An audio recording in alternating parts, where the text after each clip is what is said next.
માં જેટલું દયાળુ કોઈ ન હોય છે. પિતાજીની હજી પણ થોડી અપેક્ષા હોય તમારી પાસેથી, માની કોઈ અપેક્ષા નથી હોતી. એટલે અપેક્ષા હોય ને તમે પૂરી ન કરો તેનું ખોટું ન લગાડે. મને એક વાત બહુ સરસ યાદ આવે છે. એક બકરીનું બચ્ચું અને એક નાલ વગાડવા વાળો માણસ જંગલમાં જઈને નાલ વગાડતો હતો. એટલે બકરીનું બચ્ચું રોજ એની સામે આવી જાય. નાલ એટલે એક ઢોલક જેવું વાદ્ય આવે, તો એ વગાડતો હતો પોતાની મસ્તીમાં. એટલે રોજ એક બકરીનું બચ્ચું સામે આવીને બેસી જાય. 1 દી 2 દી 3 દી કવિહૃદય હતો ને, એટલે એને એમ થયું કે આ રોજ કેમ આવીને સામે આવીને બેસે. હરણ હોય તો એને હજી સંગીતમાં રસ હોય, પણ બકરીના બચ્ચાને શું રસ હોય? એટલે એકવાર એને પ્રશ્ન કર્યો બકરીના બચ્ચાને કે તને આમાં હું કયા વગાડું, નાલ વગાડું, એમાં કઈ ખબર પડે છે?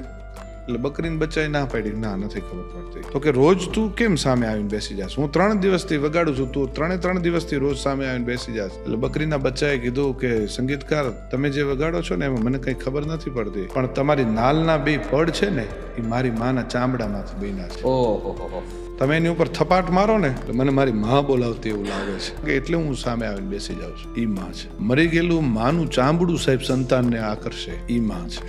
દમણે શ્વાસ ધમાય અને ઘટડામાં ઘોડા ધમે.